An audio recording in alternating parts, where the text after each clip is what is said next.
Be back. All right. We are indeed back, and we should be getting just about into picks and bans for game number 2, numero dos. If I could get your view, Yes. you have an opportunity.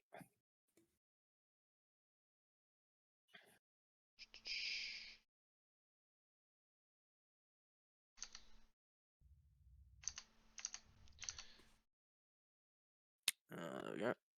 Sorry about that. Okay. And a emoji ban off the bat for the Powerbuff girls there. I think that's definitely a good choice early on. We just saw what the emoji could bring out from Shank on that pick there. And definitely got to be banning early on at the moment if it's available. I mean, number one, most bans, very likely in SPL and I believe even in OCL. Oh yeah, Not a lot of players can play the emoji correctly, and even if they can't, they don't want the other support to play it just as well. So, banning it off the table has everyone feeling a bit safer, and then you've only really got to worry about the Kepri, which can be banned here still. there's space for it, but we see Danji and Freya now being taken away between these two teams here, and another couple of pretty strong picks. I don't know about the Freya value though. Sorry, not the Freya value, the Danji value. What do you think of getting that off the table early? It can be good getting it early. If you want to get it off early, you need to start looking at picks that you know don't have the CC immunity, which is what I'd be looking at from the Powerbuff girls. If they're banning Darji this early, it means they want to be picking their Poseidons and anyone else who doesn't have CC immunity in their kit, Yeah. unless they're just not used to playing against it. Yeah, for sure. I think it's definitely a smart ban if you are looking for those early picks that don't have the immunity. We also see the Raven being taken away here as well by Shell Shocked. Actually, he's definitely been sort of up and down in the meta of recent. Well, I don't know where I place him though. I don't think he's a top priority ban. But with both of these teams, we don't know how much they've played together, how much they've seen each other in casuals. Maybe one of the Powerbuff girls has had a fantastic showing, namely Aiko on Ravana. Maybe Shell Shocked are a bit pressured out. Maybe that's why they're targeting these very specific bans for the jungle. Yeah, agree. And I mean, we see as well as that the Osiris going down, and it looks like leaning towards an Erlang Shen ban as well for Shell Shock. So yeah, just getting rid of mostly junglers at this point. In fact, entirely junglers out of Shell Shock. Uh, banned away there from Ico. So I think trying to target the person who's very likely to be running the game for the Powerbuff girls.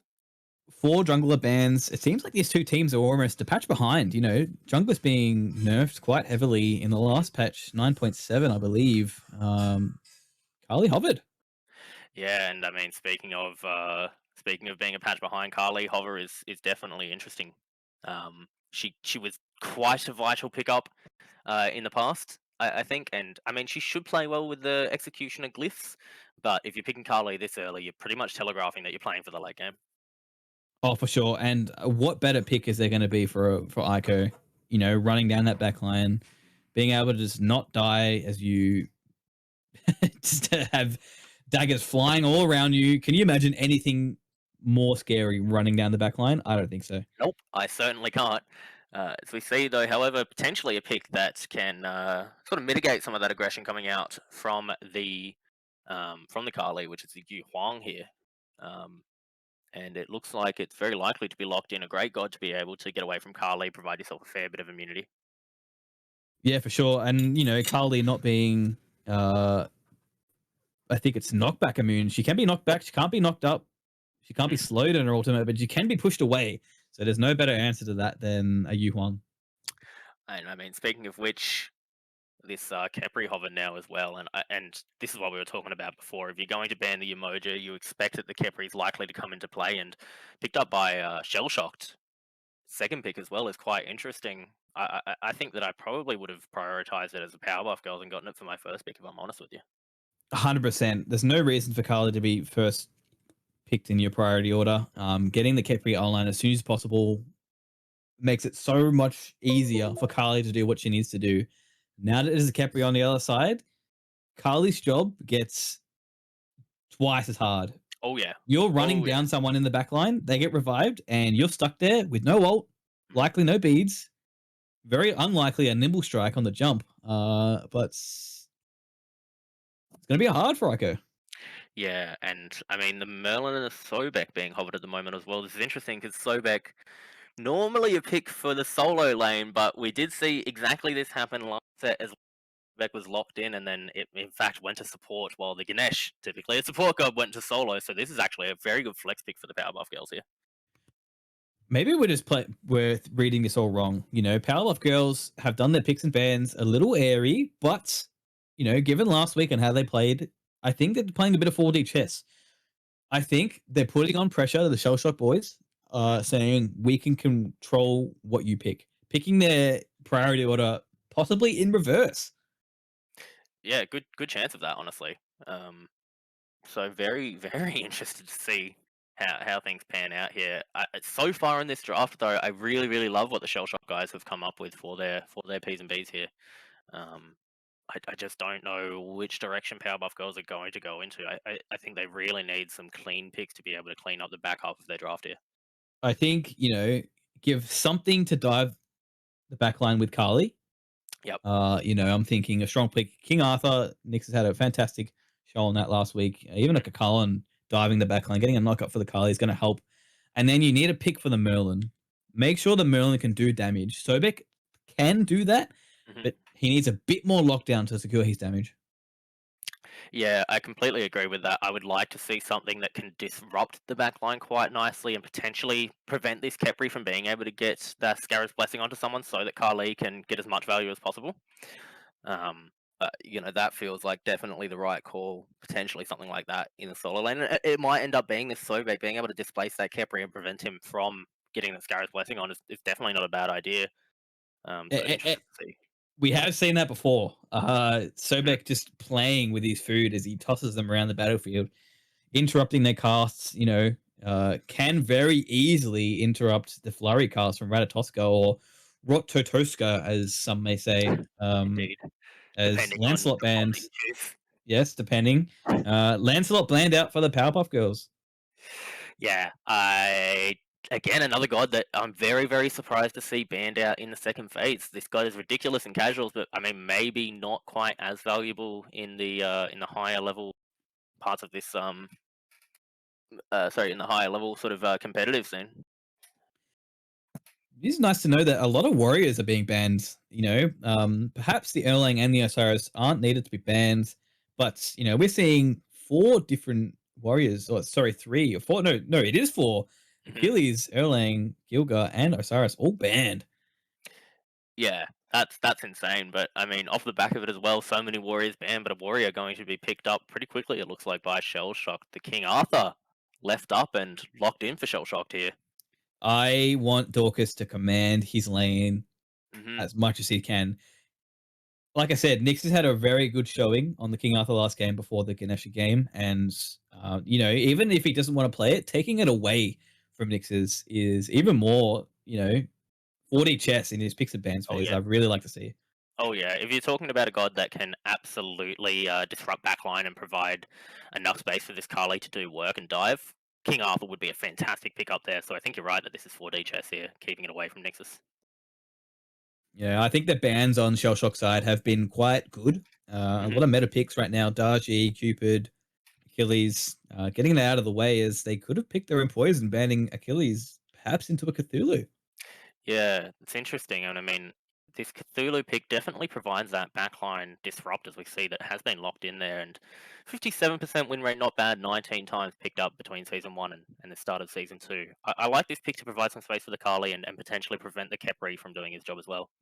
Nix's gameplay on the Ganesha last week showed how well she can play a Guardian in the solo lane, Mhm. and Cthulhu or Sobek is no different, possibly doing an even better job than the Ganeshas. Apollo hovered for the carry. I'm surprised the carries have gotten this far to picks and bans.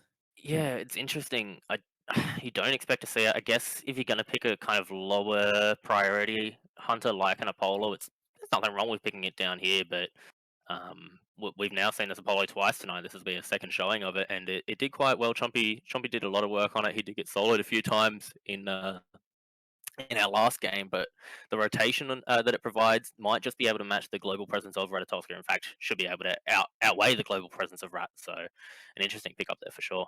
Well, we saw last game what Chompy was able to do in the air. You know, riding around in his golden chariot, not having a Mhm. care in the world, and still getting a Hebo blink for free. Apollo can just sit in the air and even run circles around Ratatoska as he's on Yggdrasil. Yeah, yeah, 100%. I do like this pick though, being hovered at the moment by a Shell Shock, the Chernobog. Finally.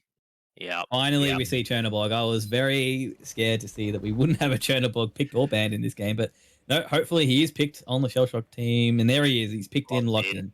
I mean, again, this is another guy that I'm so surprised is making it this far. Like, our team first pick Chernobog, man. I love that guy.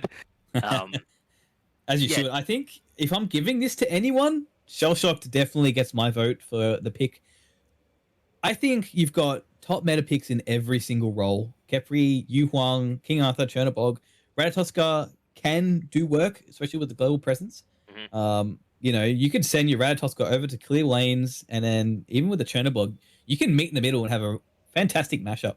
Oh yeah, oh yeah. I do like. I love the Chernobog pick here. I would have liked to have seen it earlier, but the whole Shell Shocked roster is insane. And honestly, I don't know about you, Abs, but I think I'm gonna have to give this first game to Shell Shocked purely off their picks here. I want to see Nix's and Ico really do their work in the back line. I Mhm. will have to give the comp to Shell Shocked, but I want to see Powerbuff Girls really pull out what they can. And then Devane on the Apollo, I want to see with mad clips. I want to see a full hit of Across the Sky on Apollo. I'm really excited to see what she can do on this pick. Without a doubt. Uh, and we should be just about ready to get into the game here. So we'll pass it straight off to the casters, which I believe is Dysart and Lath.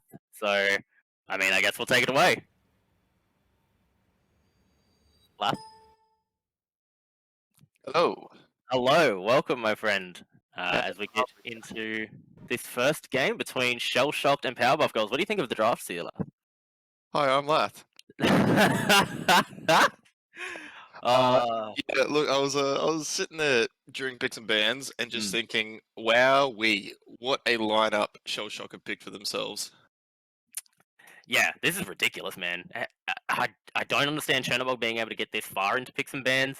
I certainly don't understand Chernobog and Kepri being on the same team. This is ridiculous. Yeah, I think just in regards to the draft, the girls are going for a much more comfort draft. You know, I've seen a lot of these players, and not so much Nyx. She is new to the scene, but I've seen a lot of these players play the exact gods that they are currently playing.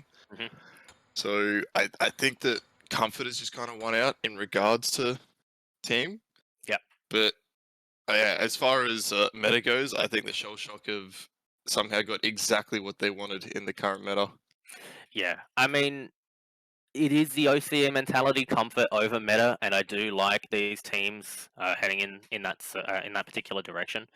Well, the Powerbuff Girl specifically. If you're going to pick for comfort, if you're not comfortable with those meta picks, but I mean, there's a reason that the meta picks are as strong as they are. There's a reason that Kepri is so good, and I can only imagine that Shell Shocked are going to be able to perform on those gods quite comfortably. Yeah, I will agree. As we looks like we're finally moving here. Um, I didn't say that. little bit of a laugh there. Fine, it was Gotta- in base. It doesn't matter. gotta check the macro before we get moving. Yeah, make sure it's functioning for when you get a solo. And, yeah, I'm excited to watch this game. Obviously, both Powerbuff Girls and Shell Shock teams that unfortunately didn't take any game wins last in week 1 of the OCL. So, could be a good matchup. I'm hoping for some good content here. Yeah, hard agree. I mean, one of them have to win this one here, so one of them is going to walk away with this, whether it's a 2-0 or a 2-1, I guess is what we're going to find out. But this should be a great matchup. This is one of the matches I've been waiting to see, to kind of be able to place where these teams are at against each other, and I think I'm going to be paying a lot of attention to the solo lane matchup between Nixus and Commando Chris for sure. Yeah, that is the exact area in which I will be wanting to pay my attention to as well right now, after seeing both Nyx and Commander Chris just go absolutely nuclear in week 1. Oh yeah. I mean, we love to see a bit of Common Dorcas. Builds coming out, pretty standard stuff at the moment. This is kind of what you'd be expecting. Maybe a little bit weird to not see a Benevolence on the Kepri, but not too bad. And both supports picking up Hog, so I do think that that's kind of the new meta at the moment by the looks of it. Can you explain this hog in support to me? Because I don't see it. Do they hog the first? I guess we're about to find out, aren't we? When I pick it up, I hog the first buff, and I'd be expecting both of these supports to do exactly that. And you're kind of doing it less so to get, like, yeah, you want the pressure on the first wave, but you're forcing it so that you guarantee pressure on the second wave. Because as long as you kind of push them under the tower, and I expect to see Devane and Mavaro do exactly that, you're guaranteed to put pressure onto the next wave and potentially get some poke out. As soon as you get level 2 with a god like Sobek as well, and you can look for that pluck. That being said, they're walking straight into the jungle for, I guess, maybe some ward placement. But yeah, if you push up to this tower now and you can clear this second wave, you're in a very comfortable position for the rest of the farm after the fact. Yeah, well, we have seen negative elect to hold that hog, so I'm guessing that he's maybe expecting them not to have pressure and looking to hog that first buff respawn rather than the initial spawn. Yeah, still, you know exactly what you guys were talking about, the safe play to be able to pull off as well. So, I think pretty safe from both. Although, as I say, that Mavaro does get the pluck off and the negative noob, but the counter pluck is there as well. Devane takes a lot of poke early on in this lane, and the pressure should go back in the way of Shell Shock now. Well, something's telling me that Schmitty elected to grab his 3 rather than the 2 there, because I think if he's grabbed the 2, we either see beads or a death coming out of Devane. Absolutely, still being aggressive on there. CPF comes out, beads are used, and Schmitty is going to get first blood on Devane there. Nice kill. Well, I eat my words instantly as the dash literally confirms the kill for Schmitty for first blood. It does indeed. It could have come a little bit sooner, but he's got the dash, he's got the kill, and yeah, great play coming out there from the boys on Shell Shock squad. Yeah, look, it's odd to see, but I don't think the plucking the Kepri is ever the smart idea, because you're kind of just giving him the freest, you know, pluck of his own straight in towards Devane. So yeah. I think on Mavaro's side, if you're playing on that server, you definitely need to be looking for the pluck onto only the ADC there. You cannot let a Kepri get into a position where she can pluck, or where he can pluck for free. Sorry. Yeah, you need to be, if you force that pluck onto Schmitty instead of onto negative noob, then it's going to force noob to actually grab Miv instead of grab Devane. So, but yeah, just plucking Kepri straight in the back line, you don't have to worry about your pluck being cancelled, and yeah, it's just kind of free grabs for the boy. Looking back into this lane already, Devane back down to half health after just getting back to lane, and I would expect Shell Shock to going to be forcing their pressure here. Potentially look to invade this purple buff, but instead negative noob making the rotation over towards the red buff to help out his mid laner. Yeah, look, I don't hate it, actually. I don't really hate it. You know, that purple buff a lot easier to clear, especially for a hunter. And that red buff slaps on first respawn. Well, so Noob had Hog still, didn't he? So I wouldn't be surprised if he'd just gone over there and hog the red buff. Man, this is interesting, actually. So he's looks like he's hogged that first red respawn and gone straight over to grab a bit of XP from the purple buff as well. He's still at level 3, just at level 4 now. I like this, actually. You provide a safe way for the Yulong to clear the red buff. You get a little bit of extra farm for your ADC to solo the purple buff. Your jungler doesn't have to rotate to this red, so he's going to be able to rotate around and go back to his speed faster. I love that. That's a really good play. As the jungler, trying to be there for that first red respawn is so tough. You know, you got your soul laner up inside of this Cthulhu ult, does a lot of damage to Chris, who's forced back under his tower, and this is off the back of Nixus being trapped under her own tower for the vast majority early game. Yeah, I think that's fine. I think that's, if you're Chris, you know, obviously you're not too happy, but it's absolutely fine getting a Cthulhu ult down. You should hopefully see Adders make that rotation on the Ratatoska to, you know, trying to pressure the Cthulhu now that he has no ult for safety. For sure, and no real prods coming out there for the Cthulhu. Either of the team of Mavaro get pulled there by negative noob. Should be pretty safe on this Sobek at this point in the game. Easy to get prods there, but yeah, there's no protections on that Cthulhu, so it's very likely that a rat ult is going to put her down quite quickly at any point from here on out. Yeah, interesting enough, we saw Az, I didn't mention this at the start, I looked at it and then I completely forgot about it, but Az actually started that tier 2 trans. Yeah. And no starter item. Real linking in and he's looking for damage onto Aiko at the moment. Zenkai potentially out of position, but up into Yggdrasil does go. Asriel potentially looking for the deep dive. Yuhong ult has come out of beats. Forced onto Zenkai, and the drop down does come from Asriel inside of the Kali passive. I should say the target for the Kali at the moment. That was Aiko is going to claim the kill onto Asriel there, and Zenkai barely got out of that one alive. Chernobyl ult to a lane mid. I thought that this was an ult from Schmitty on Smell, which I thought would have been a great play, clean up that kill, take back in the lane, but elects to kind of just float over back to duo lane and... The Dorcas doing Dorcas things now as he picks up Nix's while invading the blue buff. She walked in to try to stop that invade, but unfortunately fell to the king off. Yes. Yeah, I'm not too sure how that happened. I don't know how Nyx found herself so low there, but Commander Chris does penalise, and he's now pushed into a 2-level lead in the solo lane, which is massive for this part of the game. I mean, look at this goal differential already as well. We've got a 1k lead, in fact, going the way of Shell Shocked already. Just purely, I'd say, off of the pressure in duo lane and solo lane. Yeah, well, you can see in that net worth in the bottom left there that you got the Arthur and the Chernobyl both sitting pretty right at the top, well clear of most other people.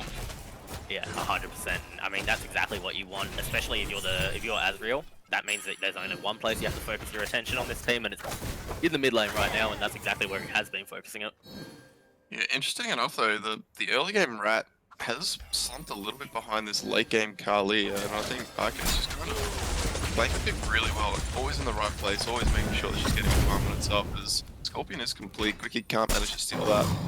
Negative they've got the knock up onto the Micro, but coming out from Burrow as well as the Yukwang ult comes out, comes connect with anyone, and now the chase is on the negative move. Nice bit of body blocking as well to prevent him from dashing out of this one. He does have Gary's Blessing available, and he's going to use it himself there. The reset available. Chris? Common Dorcas is rotated early from the solo lane, and is going to provide a lot of pressure, but not able to pick up the kill, unfortunately. He's level 8, man. It's 6 minutes. Why is he here?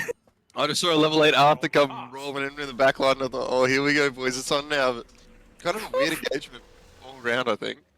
Yeah. Somehow no one manages to fall. And, which is insane. also, just wanted to note that the 2 global ultimate hunters decided not to rotate to that fight. Yeah, what for? If Common Dorcas is going to rotate, that's all you really need, right? And if he's going to rotate and no kills are going to happen off the back of it, then no kills are going to happen even if the ADC's game, surely, right? Yeah.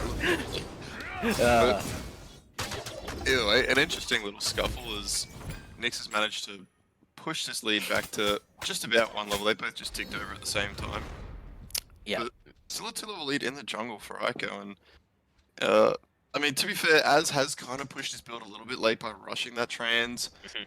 Golden Blade, such a good early game item. So it's not too surprising to see the levels that we're seeing. Yeah, I mean, you're the jungle main around here. How good does it feel to be 2 levels up on Kali and 7 minutes into the game, though? Oh man, it feels great. If I'm Kali and I'm the same level as the rest of the enemy team, I'm feeling pretty good, especially early on. And I mean, you have to be able to look at the win con coming out from the Powerbuff girls as well. You've picked a Kali and you've given it to Ico. What more do you need if she's 2 levels ahead now? That's exactly what you want. Good little G-shoes there from Navane to get away from the damage from Schmitty. But yeah, I think it's a bit odd still seeing so many of these Golden Blade stone cutting gods coming out, but I think the Crusher is really good. That's what I'm a bit confused about. Is Ico looking to get Schmitty? Schmitty does dash into the wall to keep himself alive there, but a bit of extra pressure given to Devane here, even if she is a little behind in this lane. Yeah, no, heads up from Schmitty, just hug that left side, make sure he gets in the right. He's made this rotation over to the invade, and Zenkai's taken out the stun from Rad there. Nice bit of peel from Avaro, but it's not going to be enough to create the space that Azriel needs. He is going to be engaged on here by Ico with a huge 3-man stun. Up into the air does he try to go, but Scarus Blessing's going to keep him alive for now. He will be able to get out of this one, but for how long as Devane lands in the backline on the Apollo, gets the Mez out, and the kill goes to Devane, but Schmitty's here now as well. So many global ults are being used now. Schmitty in a lot of trouble as Ico plays up deep. She has that ultimate available. He's not going to choose to dive onto Schmitty, but that was still a kill as 4 members of both teams ended up in that mid lane off the back of that invade, and now Ico, the one invading onto this red buff, potentially in some trouble here. He's going to be able to successfully get the invade off and leave her life. Yeah. Okay. Nyx is in the ultimate again. That's what I've seen that before. Yeah. Directly under tower. Now all we have to see is Common Dorcas somehow get to this blue buff on time and then kill a full health Cthulhu, and it will be exactly the same as last time. Yeah, I need to see Mib just be a little bit more patient with these blocks here, because if you notice, she saw that the not the vortex, I don't know what the Merlin abilities are. She's got 6 bloody abilities, yeah. But the pull from the Void Stance Merlin was on the ground, and because he was in the middle of being plucked when it went off, it just kind of picked him up and dropped him straight back down rather than plucking him a lot more out of position. Yeah, pretty much the same interaction as like Poseidon Whirlpool, for example. Yeah. Doesn't move you at all. I need to see just a little bit more communication between the girls here, especially on Miv on a god like Sobek, because Sobek's just, he's one of those gods that feels like you just kind of spam abilities whenever you want, but he does need a lot of communication with his team to not kind of screw over their attempts to take a kill down. Yeah, completely agree with you, and having played a fair bit of Slovak in my time, I can tell you how many people I've pissed off when I pluck someone hoping for it to be beneficial, and in fact it gets them out instead of providing that kill. So I agree fully, you need to be able to communicate that so that your team don't make a mistake, but we see Shell Shock now aggressing onto this Scorpion, and I do believe that they successfully got that. Yeah, they definitely got that. The second tick was on its way down when it died, so Thorley did not secure the... Schmitty playing aggressive into Devane here, but Azalea, Ico around this corner. Schmitty is going to go up into the air, but might be forced to land back down on the spot. No, straight over to Solo Lane. As Nixus goes up into the Cthulhu one, might be able to pick up this kill. The bees were forced out of Schmitty as well there as he dashes into that wall, and I think Nixus absolutely played that right, being able to force the beads out of Schmitty there. Really, really good play. Yeah, getting the beads always very good, especially after Genwalk just lost his CC me and ultimate as well. I don't think there's ever a chance of getting the kill, so... Powerbuff Girls. Force Schmitty over towards Solo Lane and opt to pick up this Gold Fury, but Quickie is behind, and look at Ico just trying to chase down this Kepri. He is the target, and that's going to be the reset for Ico as well. She's not quite done yet though. The stun comes out from Azrael. Mavario has pluck, but it's not going to be in time, and that's not really a beneficial trade there for the Powerbuff Girl, losing your jungler for the support. And now Zenkai way out of position here as a Yukong comes down too, and Schmitty is going to pick up that kill. Yeah, real heads up from the boys. I do think maybe, I'm not sure if Az's stun was still down or what was happening, but I think if he gets the stun on Ico underneath that tower, Negative Noob probably survives, but I have to just assume it was on cooldown because he does hit the stun right after the ult finishes, which, lets the tower secure that kill. Being picked up here for Shell Shock, and I mean, this is going to go down for free. No chance that anyone gets close enough to stop this from happening. Yeah, this is heads up from the boys. I do like seeing this. Good bit of macro play. They have amassed themselves a little bit over a 3k lead. I do believe. Yep, just slightly over. Look at me go. Love to see it. Quick maths, and yeah, this is a position that you want to be in on Shell Shock as well. The Gold Fury hasn't even gone down yet, and already a 3k lead. But what I do love to see, looking at this side of the map, is look at that ward coverage coming out from the Powerbuff Girls around that Gold Fury. I think they're absolutely going to be ready to make this defense that much shortly.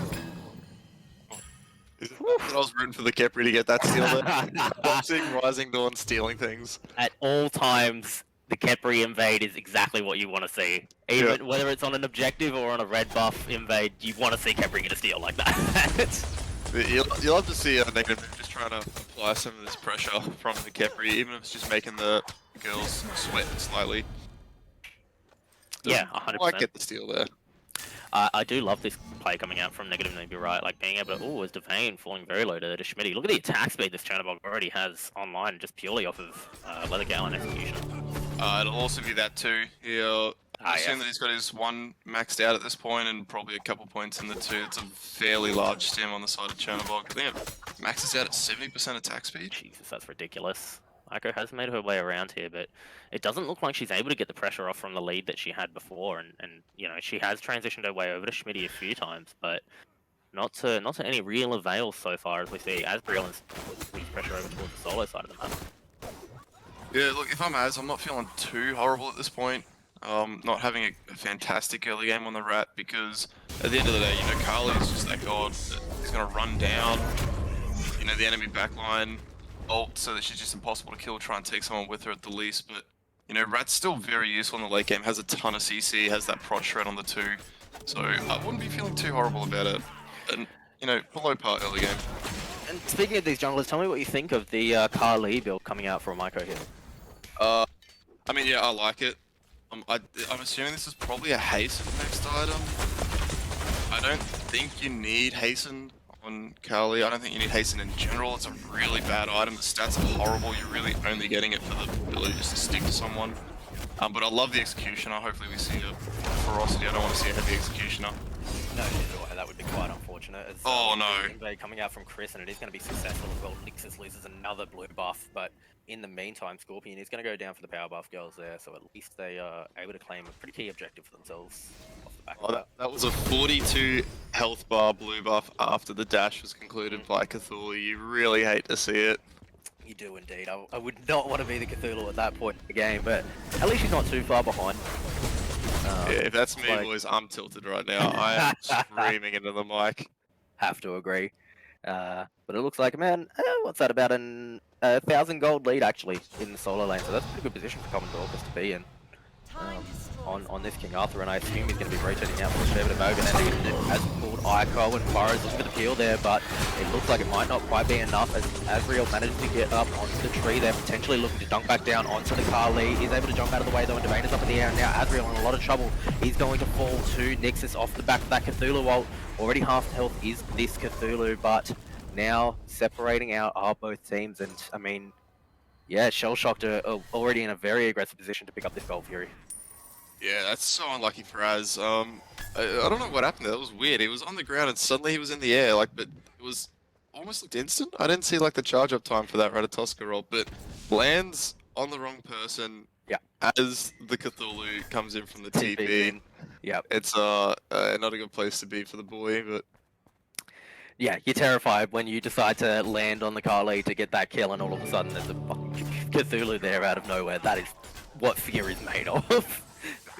I was talking about patience from Miv a little bit earlier. I think I need to see a little bit more patience coming out of Az, who's kind of trying to start these fights himself. Yeah.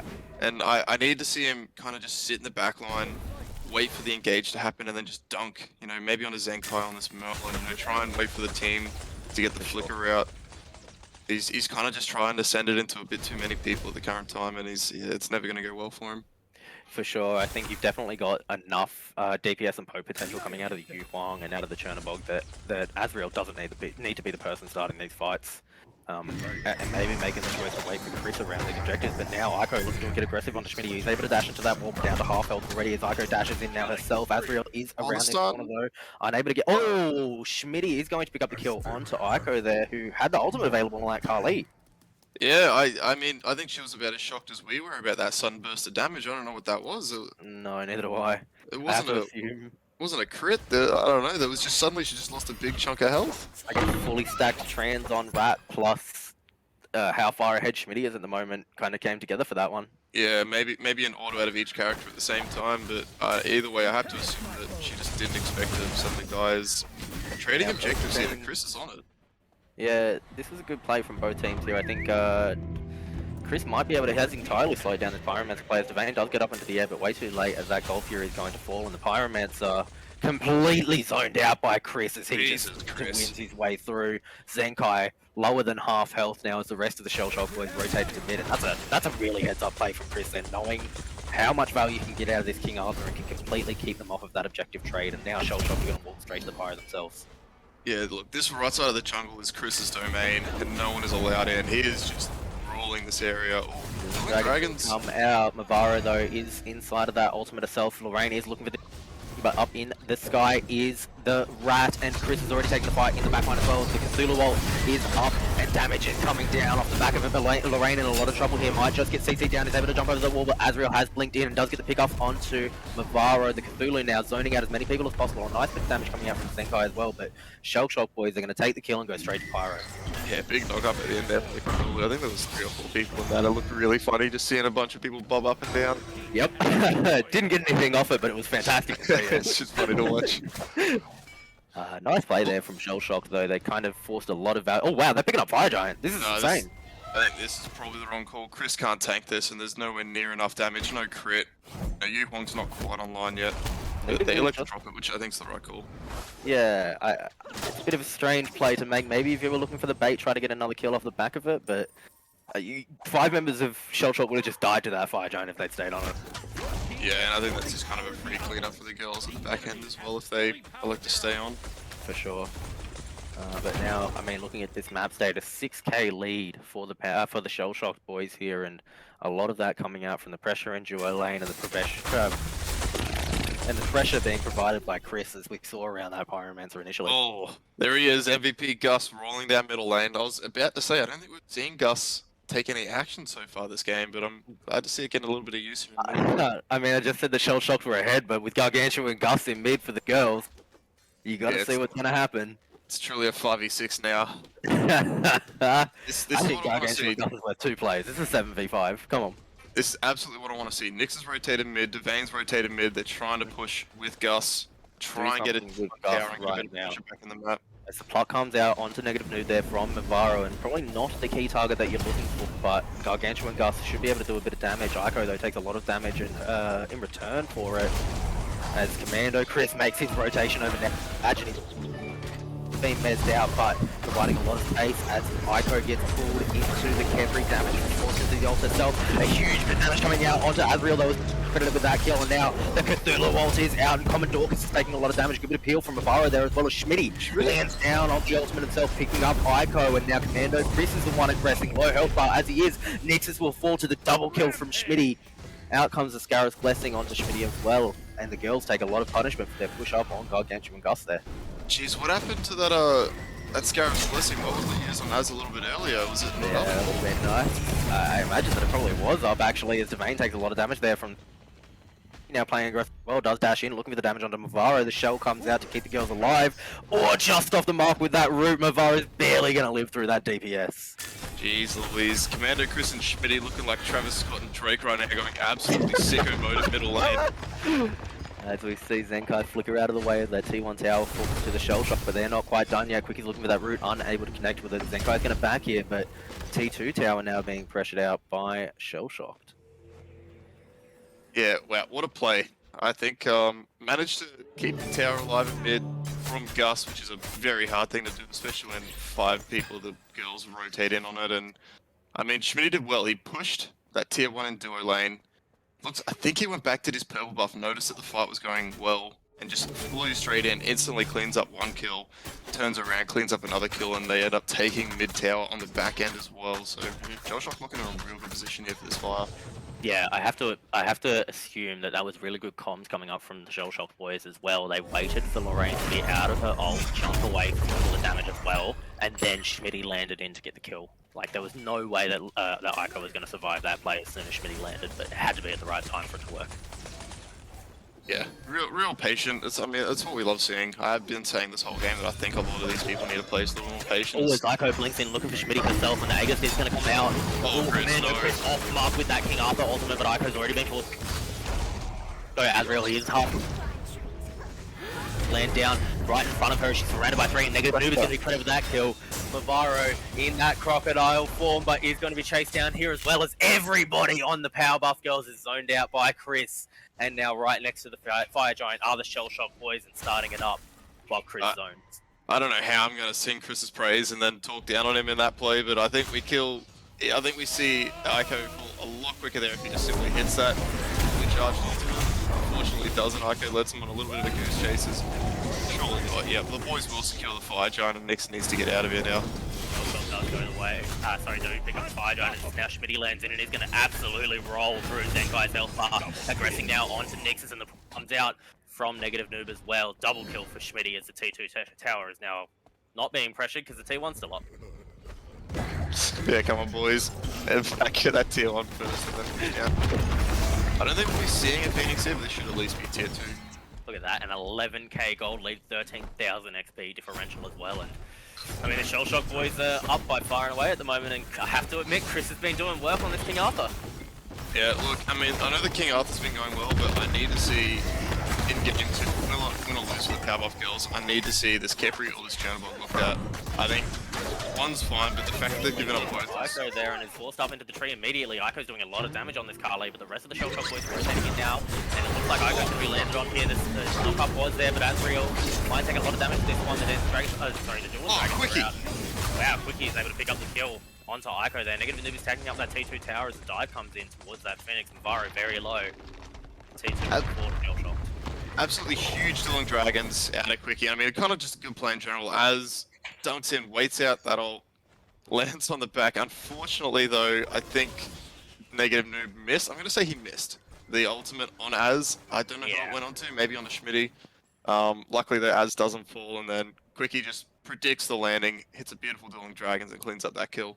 Absolutely. Heads up play from Quickie there, knowing where to target and how much damage it's going to do. Gold Fury picked up, that's an Oni Fury as well, which means you're going to be able to T2 free and left. Commando Chris doing his job to completely zone out everyone once more. As the league goes up to 14,000 gold and 18,000 XP in favour of Shell Shocked.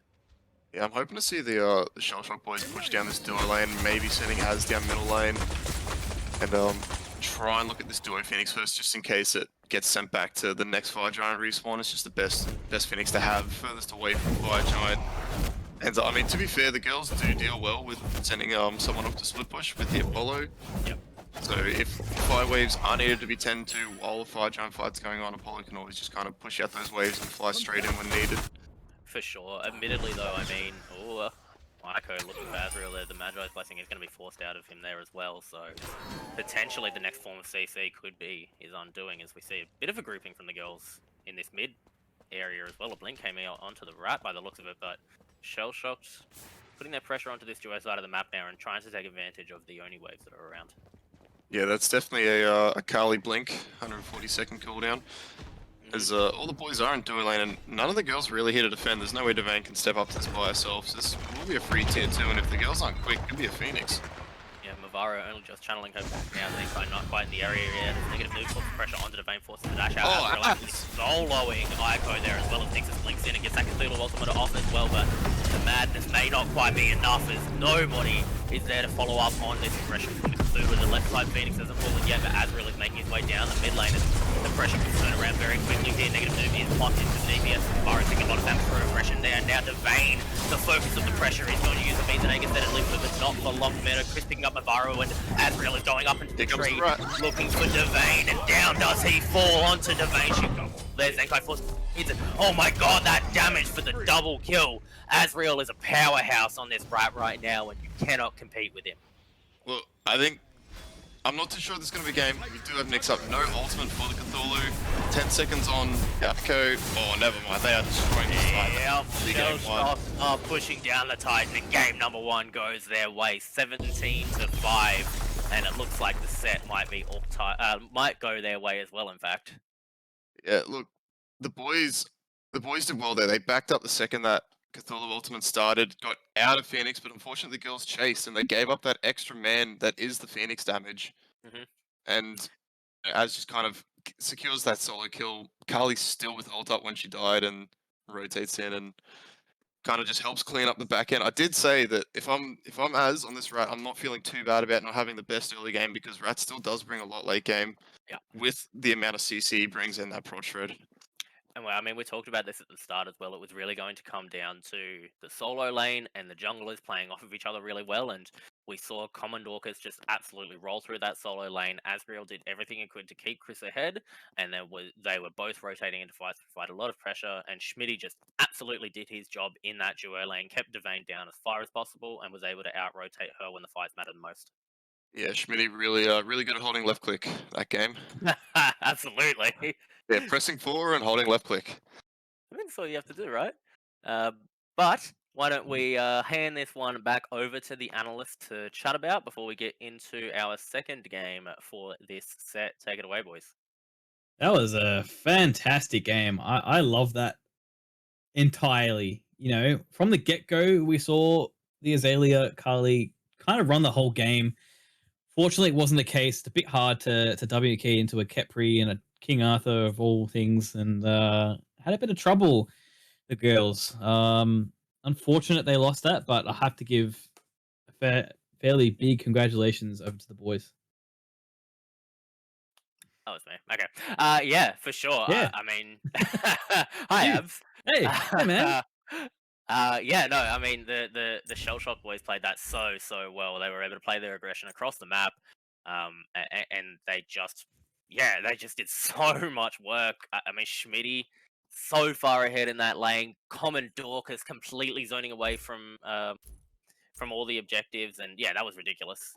I think someone I kind of skimmed over in my analysis of that picks and bans phase was Schmitty. He played fantastically on the Chernobog. You know, we talked a little bit about the global pressure that Chernobog brings, but it wasn't even that. His pressure over in the carry lane over Devane really showed as we saw Azalea in that jungle a few times, but thanks to the wards from Chernobog, we saw that nothing was really able to be done into the Chernobog, and it really showed in that late game when Kali can't run at that character. We saw even a little skirmish just next to the Gold Fury as well when Azalea tries to jump on a Chernobog, a rat's nearby, and she just gets deleted. And at that point, it's just too late. Yeah, for sure. I definitely think that Aiko was trying her best to make the heads up play and get as far ahead as possible on that Carly. But I mean, yeah, the turtling from Shell Shocked, it kind of makes sense. They were able to hold through that pressure being provided by the Carly, and yeah, I mean the Rat just did so much damage when he needed to. Eh? Oh, for sure. The rat did real well, getting a lot of stuns out, and it's not always easy to hit Acorn Blast, especially Oh my into such a nimble comp. All of these characters having fantastic movement abilities and still landing the stun a lot of the times. Unfortunate for Nix's, played a fantastic game with Cthulhu. Common Dorcas putting a lot of pressure in that lane, but wasn't able to get it done for the Kali. Yeah, no, for sure. I am in shock at how well play that, and seeing him, sorry, zone out how many members who had picked up the Pyromancer while Gold Fury is being done by Shell Shocked was just insane. Like that was ridiculous. And I mean, he talked a big game during the interview, and he really turned up on that pick today. Oh, he definitely brung it. We panned our camera over to mid lane. We see Dorcas on full health. We see a Merlin on half health, and I'm sure it was the support. I think it was Miv on the Sobek. Half health. All from Oh yeah, Dorcas in mid lane, and he's just on the outside T1, living his best life. A solo laner's dream to be able to zone like that. He did it fantastically. yeah, for sure. And I mean, I'm really excited to see what he's bringing this next game. Whether or not he will opt to grab that the King Arthur again himself, or whether or not it's going to be banned away again. But I mean, I think him picking that up and taking it away from Nixus was such a critical play to be able to make, and preventing her from being able to get such an important pick that she did so well on. And I mean, she did well on the Cthulhu, don't get me wrong, but I definitely think her showing on the King Arthur was a lot better last week for sure. For sure. I am expecting a lot of priority bans coming out from the Powerbuff girls. Unfortunately, I don't think it really came down to anything but the meta picks right now. Hmm. Yeah, Shell Shocked picked nearly every character best in role, and they really showed why these characters are so good. Chernobog rotating so often, Kepri not allowing Kali to do anything in the backline, Yu Huang just ulting anyone away from any problem areas. oof. Like they did so well to zone and played the comp perfectly into a comp that seemed quite unprepared with Kali, the main goal being Kali run down the backline. It's just not possible with the Kepri. Yeah, yeah, I agree. I think potentially if the Powerbuff girls had picked themselves a little bit more pressure inside of the side lanes, they could have facilitated the Carly getting allowed her farming a bit more. But I mean, unfortunately, as we saw, the absolutely massive lead coming out from Schmitty in the duo lane was a very sizable part of why um, the the Carly was not able to do as much as she could have, really. Being forced to ult so much earlier than you Oof. want to as a Kali is Yeah, is really what it comes down to. Ulting regardless in a Kepri comp is just not something you really want to do unless it's absolutely necessary. And the Shell Shock boys made Azalea just ult on repeat, like whenever it was up. And it's unfortunate that we couldn't see the Kali pop off quite as much as we probably wanted to. I do want to see it run back though. I do think that she played fantastically on it, just hmm not into the comp.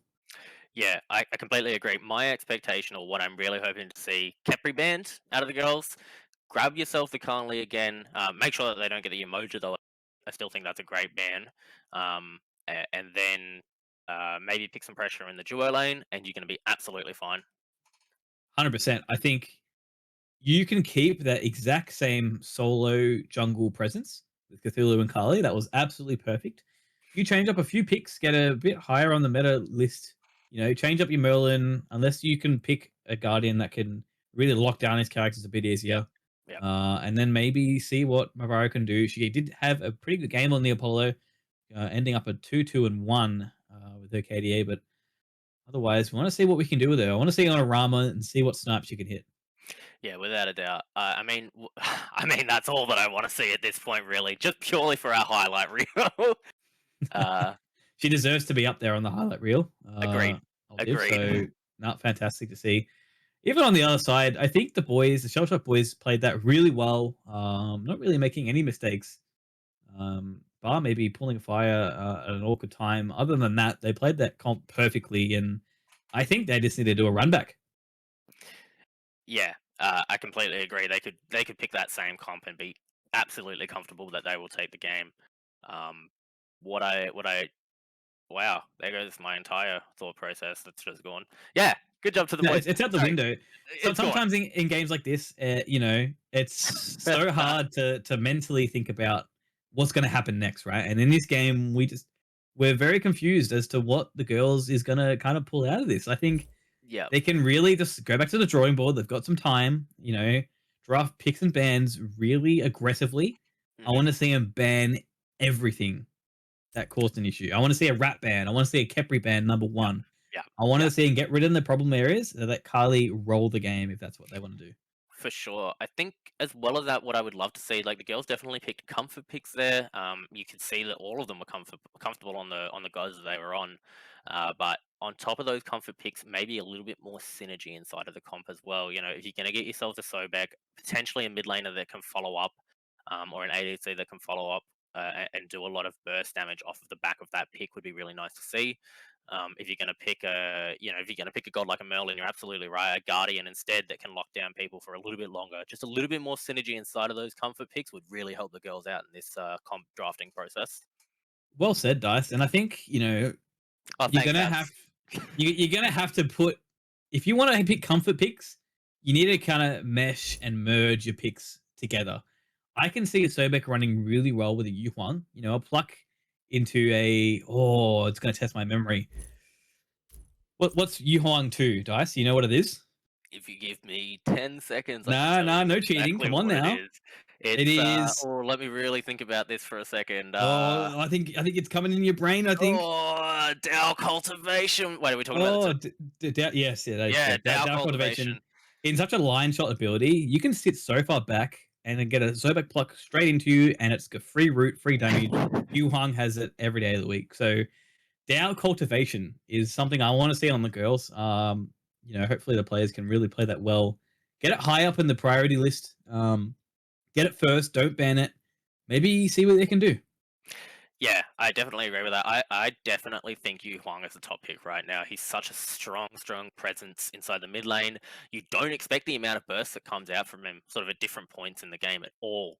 And I think he's a ridiculous pickup. We saw that Dueling Dragons, that one I do know, thanks to Lath, come out come out clutch and do a lot of damage to Ico towards the end of that last game as well. And the CC that it provides is absolutely ridiculous. So I'd love to see that god being either picked up by the girls or banned out early by them. If not, Shell Shock are going to take it and they're going to run with it.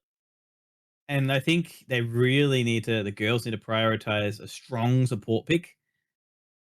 Look, they don't need to ban the emoji if they can play it. And Agree. perhaps it's something that Havaro can work well on. We saw Lath kind of point out that a lot of the times Mavaro is just being a bit impatient on casting abilities on the Sobek, displacing enemies when maybe the team didn't want them to be displaced. Being on a Yemoja can do the same thing, but landing the stun is really what you want to be doing, and it could be a play. And those walls being up can really force some pressure onto the Shell Shock boys, and hopefully she can pick it up. Yeah. I mean, Rivers Rebuke is arguably one of the best zoning abilities in the game. I love to see that god being picked up. I love to see the creative ways that players use the walls. I think one of my favorite plays in the world is seeing someone get a fantastic Umoja ult over like a fucking regular Smite wall. I don't even have the words to know what that would be called, but you can place it over the wall and still trap people inside that one to create like a beautiful team fight position. So, I mean, that could definitely be the pickup that the girls look for. Banning out the Kepri, picking up the Emoja, and really giving themselves a nice tank that could synergize quite nicely as well with a pick like a Merlin or a similar mid laner as well. I think the builds all around that game were quite normal. Nothing really speaks out to me. Both supports opting in for the more tanky start, Thieves into Sob Rush. Uh, exactly a very copy build. Navarro finishing up exactly what the Kepri was putting down. Thebes, Sov, Pridwin into the Cloak of Concentration, likely a Spirit Robe. Pretty standard stuff there. I thought that might have been a heavy executioner for the Chernobog, but no, it's the marked executioner. So good on Schmitty for not building the wrong item. Well done. Yep. So let me just check Um, on some stuff here. Yeah. Otherwise, I'm, all items seemed quite normal. I think Nyx did well to build the Pythax piece. We've seen a lot of play lately in Soul Lane on these Guardians, and building that straight into some physical protection against especially two physical gods, King Arthur and a Ratatoska. Um, Played well on the pick. Unfortunately, couldn't bring it to fruition, and let's hope that in picks of bands they can really rectify their issues. Well, speaking of picks and bans, we should be just about ready to jump in. So I am going to pass over to yourself and Nan to run through things here. And Hello. Hello, Nan. How are you tonight? Oh, good. Gonna have to warm up my voice. Just been on the camera for the past games, so yeah. Some voice exercises. How many times can you say Azariel in a row? Azaria, one. One. We need to warm up a bit here as we see Kepri banned straight away from the girls. Perfect. Yeah. Just waiting for that to come up onto the picks and ban screen. But yeah, it is Kepri first ban for the girls, and then we should see shortly a Darji come in.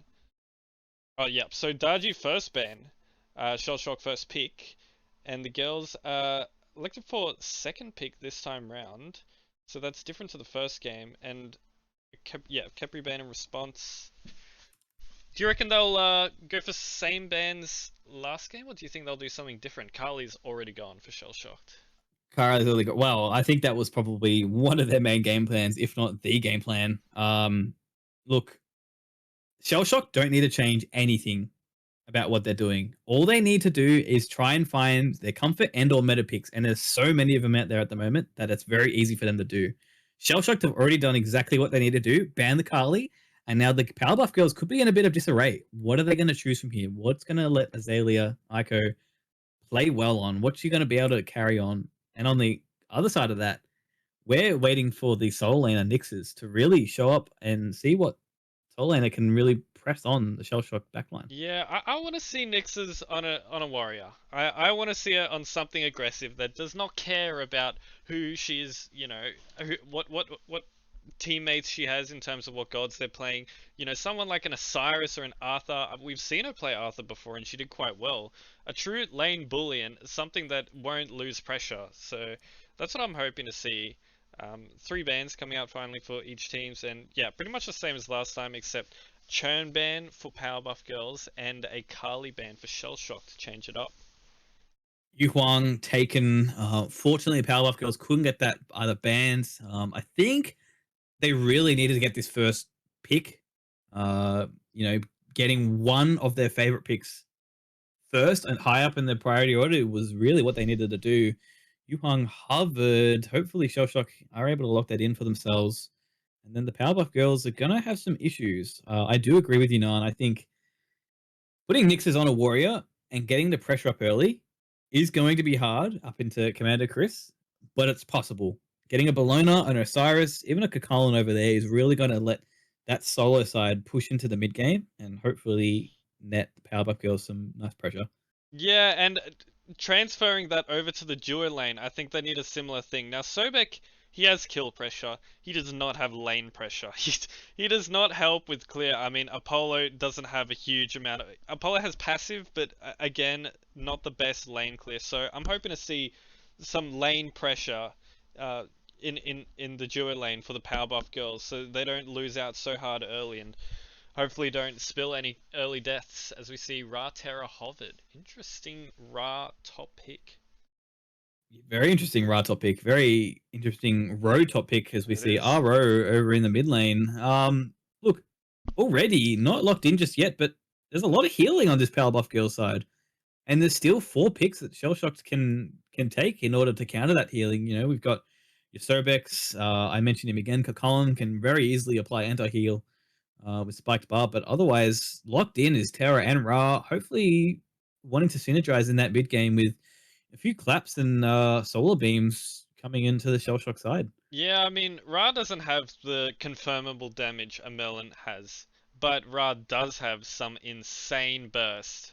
So and he's got the sustain along with that Terra. So I'm a fan of this change up. I'm always a fan of change up, as people have probably heard me say multiple times. So I don't mind it. I think like they can be shooting themselves in the foot here, picking it so high up, because it just invites Shellshock to pick something like a cab, or some of those picks you were talking about to respond to this healing. So I think this Ra is going to have quite a difficult game, and Terra doesn't have the best peel. I mean, she has good peel, but she's quite a frontline guardian. So Ra, I think, is going to be quite left alone this game.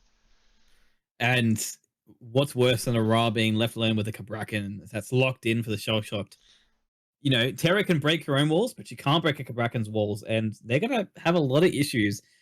Cabrakan can be played in a plethora of different roles right now, being support, jungle, and the solo side. So it'll be interesting to see where this is played. Hopefully, they do opt in to play in the jungle to really put the pressure on this Ra and Terra into the mid game and her hovered for the duo side. Yeah, now that's a pressure pick. That is a pressure, but It more is a kill, pressure pick. more kill pressure than lane pressure, I must say. But Devane's gonna have to be really careful, because if you want kills in duo, if you want early kills in duo, you pick on her. So she's gonna have to be really careful. And this cab, I'm leaning towards it being a cab solo, in my opinion. But that's just a guess, purely a guess at this point. Izanami, I like that. That was exactly what I was wanting. Iza is perfect, just insta clear, super safe. Make sure Devane can get into this mid game without being pressured out too much. That's quite interesting. Is an army no better? Can anyone really clear that early wave? Maybe besides Arama or anything, but is an army going to have some real nice time in the early game? Hopefully with that terror as well, to provide some more pressure. Sorry, King Arthur banned out for Commando Chris. Good Wow. Okay, that's going to have some effects in that mid game. Yeah, I like the King Arthur ban, and you could say it's because Chris just had a pretty strong performance on it, but you may as well get rid of it if you're looking to pick something else. If it's something they struggled into, which they did, especially since Ra is so immobile too, it's so easy to just get CC locked by Arthur and chased down. Ganesh ban as well. So Powerbuff Girls, I think, in this cab won't be support. They think it'll be solo too, or jungle. So I hit it. Some of the support characters that I guess Powerbuff Girls felt their comp would struggle into or just didn't want to play against. Nobody wants to play into a Dharmic Pillars Ganesha. That being said, Lancelot also dropped for Shell Shocked. Would have been nice to see Ico on that Lancelot. Haven't seen a showing of it, I don't believe, in the OCL thus far, unless I'm mistaken. I think it might have been played earlier this week. Yeah, I Aside from don't that, recall it. yeah, I don't think it's been played just yet in the OCL. As Varna hovered for Ico, could put some pressure onto this and her, and Yu Huang still has trouble getting out of the Cabrakan walls unless he can ult away using his 2 to get away with CC immunity. But otherwise, a strong pick for Ico. Yeah, just thinking as a mage player though, if I'm Yu Huang, I wouldn't mind versing a Raven. Obviously he's never really gonna get hit by Yu Huang ult, but Yu Huang can stay immune to damage really in the air for so long, and Raven really wants to get in one shot as quick as possible and leave. His autos aren't incredible, so a nicely timed 3 for this Yu Huang, and that could really eliminate a lot of this Raven's dive. So seeing Ama Horus hovered, so that would be a Horus support, I'm assuming, and there would have to be Ama solo, meaning it'd be a cab jungle. That is my guess. I don't. I What do you think reckon? you're on the money with that. I couldn't really see that going either way. All 3 picks can really be played anywhere. So Shell Shocked, really bringing it to picks and bans.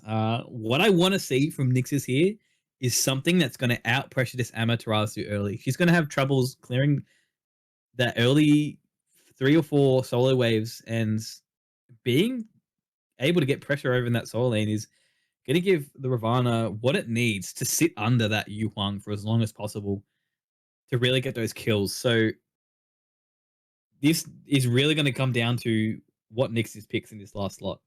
And it's a Mulan hover. I was just gonna say, Nyx has an opportunity here. I'm no expert in solo, but I don't think Armor has the best early pressure. So He does I was not.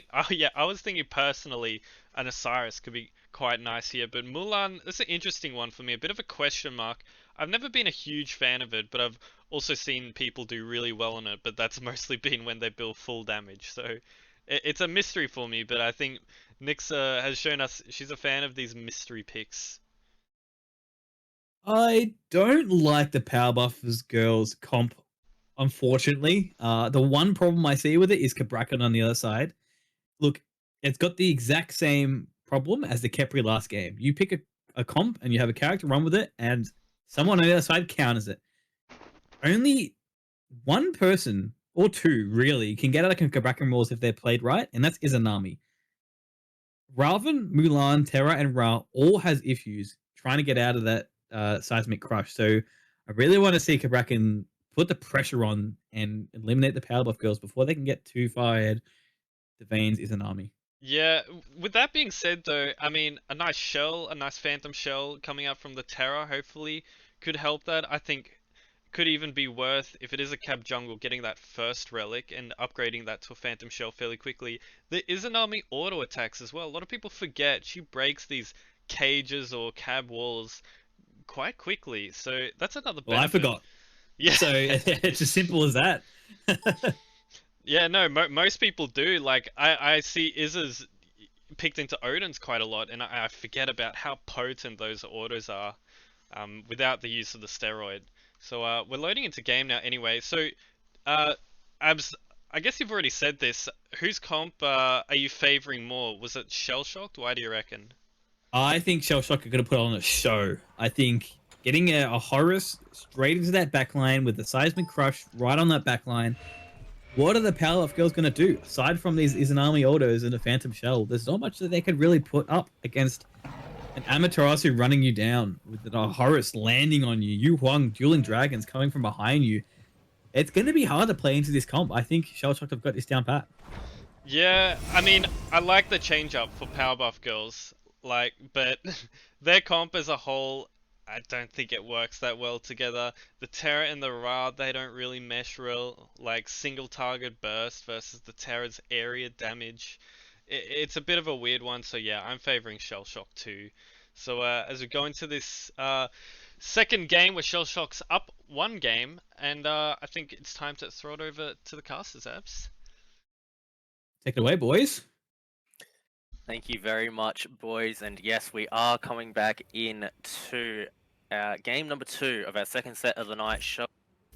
Powerbuff girls, Shell Shocked up 1-0 at the moment. My name is Dicehart, and I am joined by Lath for this cast. Hello, Lath. Hello, friends. Welcome back to game number 2. I'm happy, to be honest. I'm happy. I said.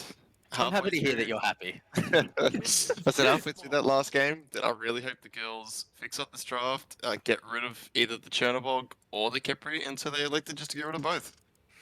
Yeah, definitely a good call. And I like the way that they've gone, what direction they've gone in for this draft here as well. You know, again, picking some comfort picks, but at the very least, they've got some spice in there. They've got the Mulan going on. And I mean, very aggressive. Yes, I agree with everything that you said, and I definitely didn't miss any of it because of your mic breaking up. Whoops. And, Good things, nice picks. Yes. Yes. Interesting enough. Oh, okay. I got distracted by the two Azza names. I was looking at it. I was like, hang on. It says Azalea here on Raven. Why am I looking at a Cabrakan? And I just realized it's because it's a completely different player. It is very I like the picks. I don't know what the girls are thinking. Go, no, missed the dash on Horus. That's very unfortunate. It does give him a bit out of position. I expect Devane should be able to outclear here, but Schmitty goes straight in with the jump, and the Impale comes off as well. Devane already below half health, but now Azrael in a lot of trouble, and Nyx is first blooded by Chris there. Azrael, the next one to be aggressed on by Ico here, but she's taking a lot of damage as well, and Azrael's going to live. Commando Chris with a double kill straight away in this solo lane. My, what a start for the gun. I think a lot of people say Jay Beto the solo king, but I think we're seeing common at the moment. My word. Nobody says that, but yeah, Chris And really another trying jump to in clip from this Schmitty game. there. Yeah, I mean, he put on a clean glass game, and now we're seeing him on potentially less aggressive of a pick, but still a really, really good god, the Amaterasu, and showing up in this early game. Yeah, I do like the amount of aggression that they have going with this Horus on her lane. It's a All blinking from Azrael straight onto Ico, doing a lot of damage to her already, and this is a 3-minute. Well, and Ico down again within about 30 seconds of her last death. You hate to be seeing her in this position right now. It's so hard to come back from this. Jeez, that CC is disgusting coming from Shellshock boys. They came to play this game, that is for sure. Yeah, I mean, Negative Noob made such a good rotation there as well to provide the pressure into the duo lane. He did let Schmitty kind of solo this wave by himself a bit, but I mean, it was absolutely worth it to get another kill onto Lorraine there. Yeah, no, you don't mind giving up a little bit of XP as the support if it means getting the rest of your team ahead. And I mean, we saw that the invade successful from Shellshocked as well directly onto that red buff, and now Azrael's making this rotation over to the purple buff as well. And I don't think Devane and Mavaro are completely aware of how aggressive this is. Mavaro now potentially putting herself pretty far out of position as the Obelisk comes out. She's put a stun down as well, but it might not be enough. She gets stunned out herself. The damage is coming out, and Mavaro likely to fall here. Azrael is running a clinic on this Cabrakan right now. 2-0-2 in 3 minutes. He has been everywhere on the map for a kill so far. Yeah, I think Miv trolled a little bit there. You know, you try to get the steal, sure, but you don't just double dash on the same spot. Ico makes a rotation over towards mid, does get the brute out onto Quickie, who's able to get the immunity, and a nice knock-up play as well there prevents Ico from following up too far. Nicely done from Quickie on that Yukong. Yeah, good bit of patience. And we did love seeing Yukong just kind of float away. I think it's a pretty funny sight to look at. I do love to see it. Wow, already 1,700 gold for Shellshock 3 minutes into this game. That is a commanding lead. I mean, Nyx is doing well just to kind of farm away here, considering the fact that Chris does have that double kill from earlier on. She's still getting lane pressure, which is to be expected Mulan early game into this Amaterasu. Yeah, for sure. You would hope that Mulan has an opportunity to catch up in this early game. She is a little bit of goal behind at the moment, but there's definitely an opportunity to catch up, potentially get a nice invade onto the blue buff when possible as well. I love seeing this aggression out of the duo lane. If you pick this high kill pressure lane, I want to see, you know, Noob just standing at the front of wave. I want to see Schmitty jumping in as, oh wow, Chris has got ult. Dorcas as well, he does have the ultimate available and he's going to use it. Hits the first tick and the second tick will confirm the kill. Common Dorcas is doing so much work, and Ico was there, but she was focused on the totem. Didn't expect her solo lane to fall like that. Yeah, I don't know what to tell you there. I mean, Ico was also still level 4. I don't think you really want to be jumping in on this Golden Blade level 6 Amaterasu. Especially when that ultimate's up, because I mean, if she comes in, it's pretty easy for Chris just to kind of turn damage around onto Ico as well. Now Chris is here looking for the invade. Ico and Nyx is in the area. No way. Chris, successful invade. Mirror 2 strong. Chris is just doing so much work on this armor right now. Chris going full Fred Flintstone this game. He's absolutely running a clinic. He really is. I mean, he's on a late game warrior as well. I can't wait to see what he does when it actually gets to the point of the game where Amaterasu is good. True, Zenkai has now made a rotation over towards this duo lane, but well spotted out, I'd say, by a nice ward placement there. Yeah, we saw that ward just disappear, so Zenkai not able to get the value out of her rotation and forced it back. Nicely done there by the Shellshock boys, having that one warded out. Yeah, I mean, they're pretty good ward placement in general, but I think most of it looks to be on the side of the girls. I can see a lot of wards, especially in that duo lane. I don't think there's really anywhere for the gank to come towards Devane, but really only one, maybe 2 wards coming out so far. Actually, I'm seeing a lot of aggressive wards from the boys. Yeah. One on the red buff, one on the back camps. So looking for invades, I would assume. Looking for invades, and that's definitely how you want to play this now. You've got the lead, push the lead now. Do not let them back into this game. As we see this first Scorpion falling just as Cups are about to spawn in, so hopefully Gargantua and Gus will be on its way, but instead, Shellshock are going to go straight for the invade onto the opposing Scorpion here, and they should be able to lock this one down to push their lead even further ahead. Yeah, heads up from Chris there to go straight for the cup when it spawns. I do like seeing that. There's a Scorpion will go the way. I'm not sure if Ico wants to go in on this. Good blink away though. Oh, another good Azrael. He's blinked in himself and now the Tremors are down. Although Azrael's taking a lot of damage himself. Ico very tanky on this Raven at this point in the game, but there is a Yukong here. The Ra just barely off the mark, searing pain. Coming out, and the damage over the wall is there, but it's not going to be enough. Negative Noob picks up the kill on Ico there, and Shellshock is so far ahead now. Yo, big ups to Azrael in that fight. Absolutely breaking ankles. Had the fresh Jordans on, and Girlz had no way of hitting him. Nope. Zenkai did everything she could to hit her abilities there. The Searing Pain just barely off the mark, but wow, 3,200 gold and a 3k XP lead at the moment for Shell. Shell love to be in this position at this point in the game, and already going straight for that red buff and Veb once more. Yeah, this is turning into a snowball. The Girlz need to find a way to mitigate the damage out of this. Is using your raw one on a buff that's not even in the health threshold to start attacking quickly is probably not the best way to secure it. Very scary stuff. Negative Nude now, the one being pressured out. Quickie is close enough for the horror stat to be able to get to him, but might not be enough. Negative Nude still being pressured out pretty hard. Devane has made the rotation over as well. Negative Nude does get one of his dashes out, but it might not be enough. Good Obelisk is placed out there, but Devane is able to get that kill. Schmitty has used his own ultimate here as well, but Ico now on the chase looking for Schmitty. Good Impale is going to peel him out of that one though, and keep the pressure away from 4 members of the Powerbuff Girls. Did I just see a shell used by the Girlz when it was a 3v1 against a support and all 3 of the Girls were about 80% health? It's down for 120 seconds, so I'd say that's exactly what you saw. just really putting the pressure on Negative Noob to not get a kill there. Commander Chris is just running this game. Once again, this right side of the jungle belongs to him.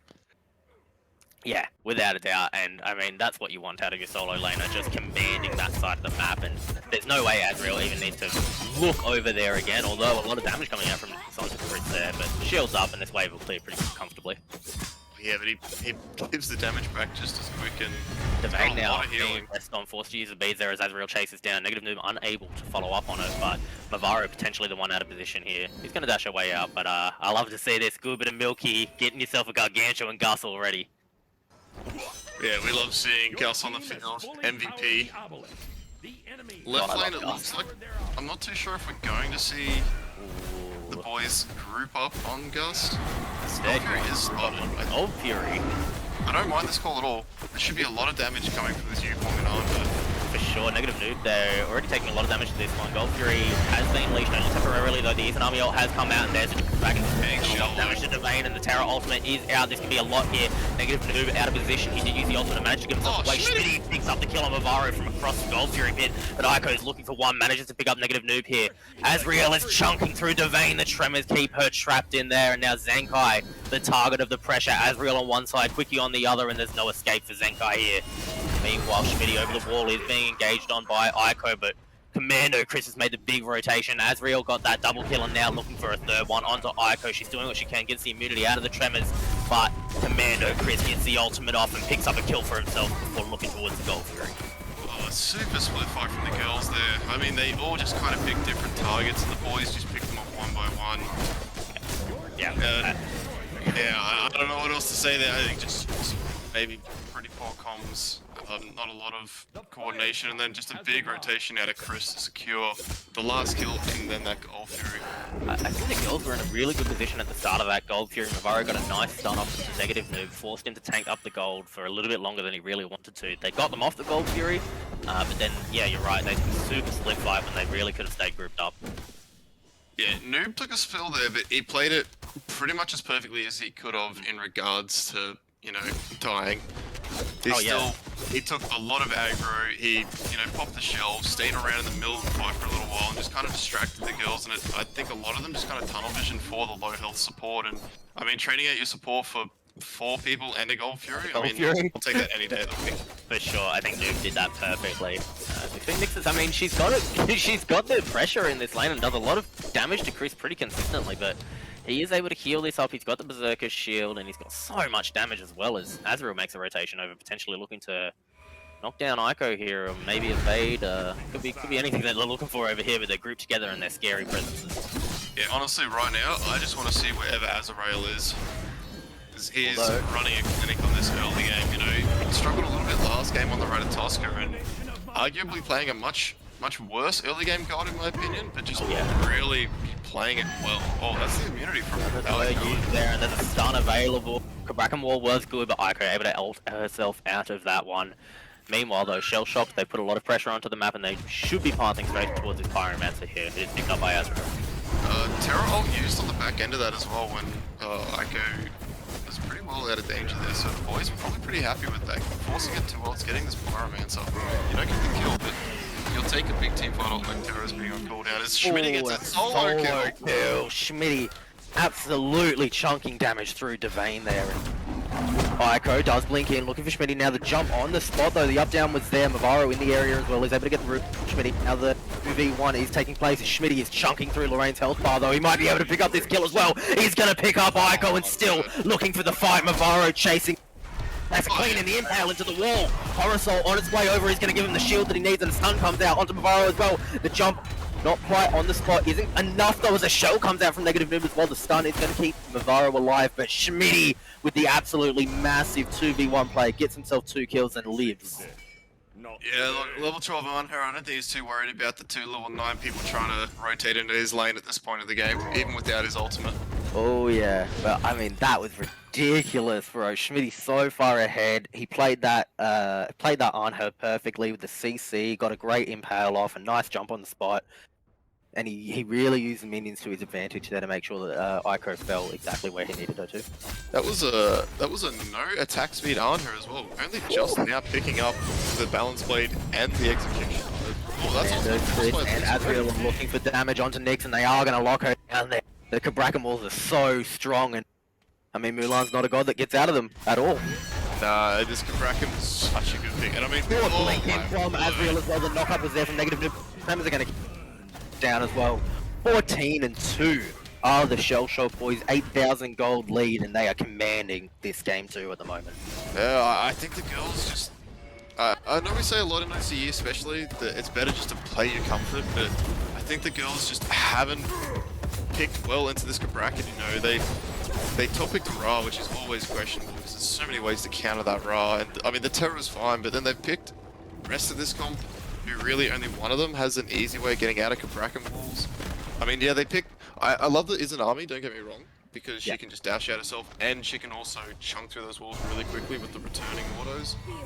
But I think the rest of this draft is just not been played well around.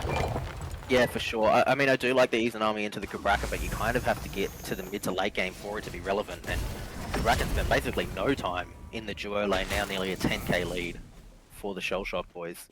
Yeah, this is wild. This is very drastically turned into a snowball, and I think they can basically do whatever they want from this game.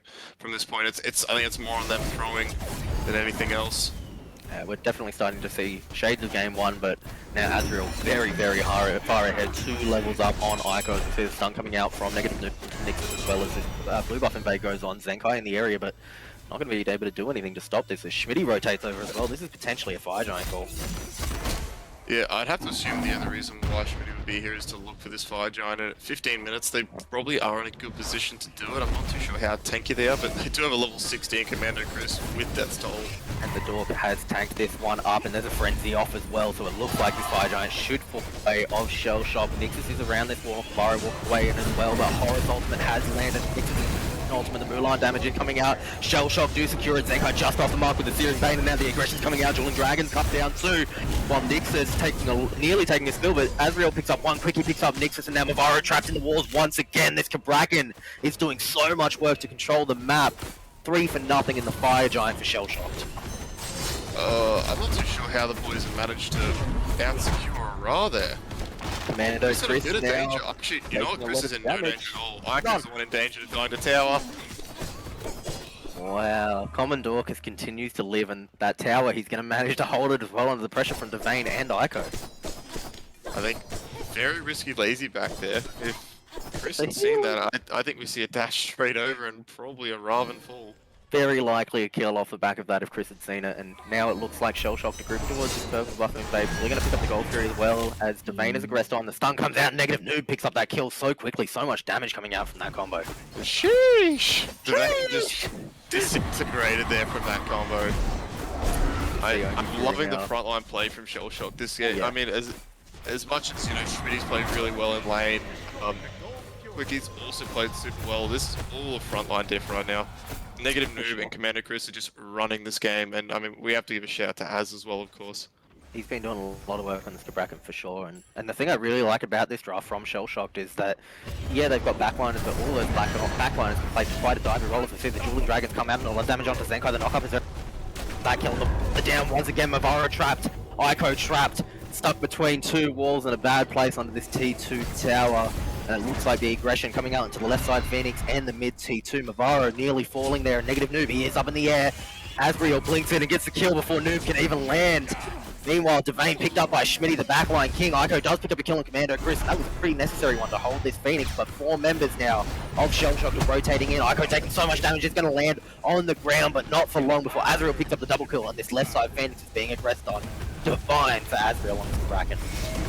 Yeah, Chris taking a lot of damage there from Phoenix. I think that last one kind of chunked him. Not too sure how long he was in there for, but a worthy sacrifice to allow that Phoenix to fall right in time for the MVP himself, Gus, to push him and start hitting tight. I do love Gus, the Gargantuan god, and it looks like this mid T2 is going to fall. Aggression now on towards the mid Phoenix. 4 members of Shell Shock are going to walk into this one, and it doesn't look like the girls are going to contest it at all. Yeah, now the girls know who the real threat is. They elect to 4-man down Gus in duo lane and let the mid Phoenix falls. As Blinks in the backline, big ult. A lot of damage coming out as well as Devane is trapped in between these walls, and now the Jewel Dragon's around, and Quick's going to pick up a kill on Devane. Nix is now the target of the aggression. He's going to fall to Schmitty. Asriel took a bit of damage from Ico there, but it doesn't look like it'll be enough for anyone to follow up. 4 members of Shell Shock still here and healthy, potentially looking for the right side T2 now. I think almost they could have ended the game there. Yeah, I mean, if they had... Look, the girls were smart. They chose to kill Gargantuan Gus. If the Shell Shock boys had realised how important Gus was, they could have ended using him. Yeah, I agree. Gus really is the MVP and he would have saved that game there. Negative Doom off the mark with the stun bear, but the Phoenix taking a lot of damage already, and I doubt that Zenkai can stop this aggression. Schmitty has just jumped in, but Terror Ultimate is out. Now Asriel looking for some damage, is able to get a stun off to the left and right side. Phoenix is full. Now all Phoenix is down for the Powerbuff. Girlz. Now Ico, the target of aggression, is able to ult her way out of that one. Firing off his damage, but it's not going to be enough to pick up a kill as the Shell Shock boys back and potentially look to pick up the next Fire Giant and end the game. Yeah, it's crazy to think they're going to pick up the next Fire Giant when the timer is only at 18 minutes. Yeah, that's terrifying. Nowhere near an EFG right now. We do see Nixus looking for something here. Fire Giant has worn off on the Shell Shock boys. It could be... Oh no, it hasn't. Jesus, it's still there. Surely soon. Yeah, no, there it goes there, right as you're talking about. Yep. That must have been a 13-minute 58... No, sorry, it would have been a 14-minute 58 Fire Giant, which Yeah, is wild. that is nutty. It might have been one of our earliest ones of the season so far. Maybe you guys got an earlier one. I'll say I'd be lying if I said I remembered.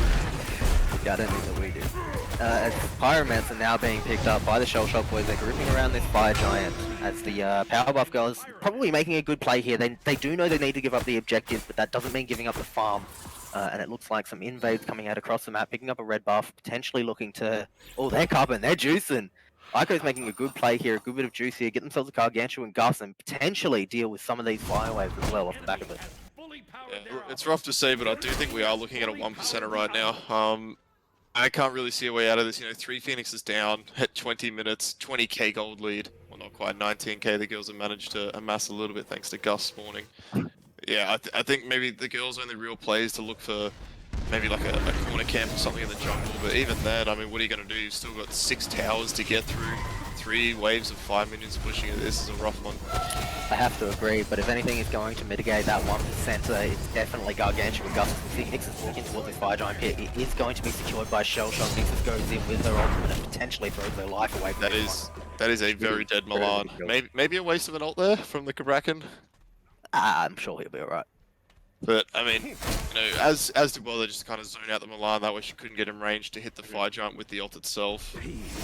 Now we do see 3 members of the Shell Shock team, 4 members in fact, group towards this right side of the map, pushing in with their fire minion. Schmitty's jumping this wall now, could be putting himself out of position with that jump down, but so aggressive are the Shell Shock boys playing. A little bit of hope from Ico there. Mavara looking to peel out and keep this frontline force away from her carries. Commando Chris now playing aggressively. Ico linked into the backline. Schmitty taking a lot of damage for this one. Quickie has used his immunity to get a knock up off onto Ico. It's a great 2v1 going on at the moment. Schmitty does fall. Ico's aggression. The Titans barely taking any damage already. Negative noob now trying to peel Wiki, but it might not be enough. Ico's doing so much work in this fight. The Dueling Dragons do come out. Ico just barely survived mid, not for long enough as Azriel turns his attention to her. And now Azriel going even harder, looking for Zenkai. Is going to be able to pick up that one. The double kill comes out, and the junglers have been running this fight. Azriel still doing work. Titan, the target of the aggression. Now the Kraken walls come down once more, but Nixus picks up Azriel, and this might have been too much for the Shell Shock boys to look for. Now though, Titan taking a lot of damage, the Frenzy is out. Nixus looking to try to engage on some of these back ones. Quickie's taking Phoenix shots, and Negative Noob the next one to fall as well. A double kill for Nixus as the ultimate comes out, and Quickie the target of the aggression. The Titan is so low right now. Quickie manages to get his immune off, and the damage is coming out. The Titans Shell Shots are going to take the set. Wowza, take a breath, mate. Holy. Woo, boy. That was a wild turn of events at the end there. My word. I think you know, we gotta do nothing but sing praises for Shell Shock for how clean that game was until the very end. I think they got a little bit too excited walking into that Titan room, and they split really hard. And you know, Schmitty was a little bit late on the up down, took the entire damage from the Mystic Rush from Raven, and you know, kind of falls there. If everyone just kind of turns around, kills the Raven instantly, and push in together. Because I mean, we saw what happened once Az turned around. Raven falls, he gets a big 2-man stun, deals a lot of damage. I think he got a double kill, maybe triple kill. No, I think it was just double kill there. Double kill, yeah. But yeah, big plays coming out of the jungler. Definitely think that that the girls saw their 1% opportunity there. Ico played it really, really well to do everything she could, but I mean, Shell Shock probably just too far ahead at that point in the game for it to matter. Yeah, I do agree. I think that was the 1%er, and to be honest, for a second there, I thought it was looking really good. Well, I'm just putting together the MVP vote now, I was but gonna say, who I've would already you done have to say? You have? Have you posted it? Yeah, I am posting it right now. Okay. Who would you say was your MVP for that set, though? Because I've made my choice. I mean, if I'm just looking at game 2, Azrael for sure. 100% Azrael. Completely ran that game. Part of 21 kills. Was just everywhere, especially early, like really built an early game lead for his team. But if I'm including game 1 as well, it's got to be Chris. Chris. Alright, let's hand it back to our analyst to break down that game for us, and we will shortly go into an interview with the MVP from that set. Boys, take it away. Oh, What a fantastic game. Yeah. That was amazing. That second game, as soon as it started, there was action all across the board. That's one of the more dominant games we've seen, surprisingly. Wow, sub 20 minutes, was it? If I believe it. It might have been. Yeah, What are you looking at? Oh, wow. Okay, well, that's definitely a showing from the Shell Shock boys. Yeah, I was quite impressed with how clinical they were. I feel like they had chances to end a bit earlier, but they did the safe thing, and you can't ever be mad at that. They definitely weren't going for these ridiculous kills like some teams do. They played it really clean, so you've always got to commend that. And they just did so well with the shot calling and objectives. Pretty happy with their performance.